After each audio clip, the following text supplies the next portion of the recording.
በማይክሮሶፍት ወርድ ላይ ዶክመንት ስታዘጋጁ የሚረብሹ አላስፈላጊ ክፍተቶች ወይንም ኤክስትራ ስፔስ ካስቸገሯችሁ አንድ በአንድ እየፈለጋችሁ ማጥፋት ከሰለቻችሁ ይህንን ዘዴ ተጠቀሙ።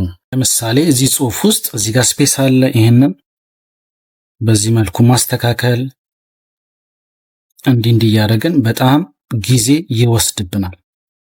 ስለዚህ አፍኖ ጽሑፍ ውስጥ ኤክስትራ ስፔስ የምናስወግድበት ቀላል ዘዴ ላሳያችሁ። ካዘጋጀነው ዶክመንት ውስጥ ኤክስትራ ስፔስ ለማስወገድ እንዴት ነው የምናደርገው?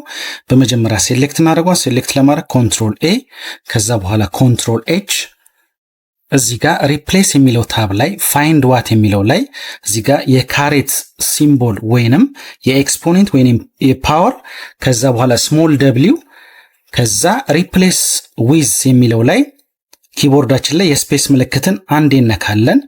ከዛ ሪፕሌስ ኦል እንለዋለን።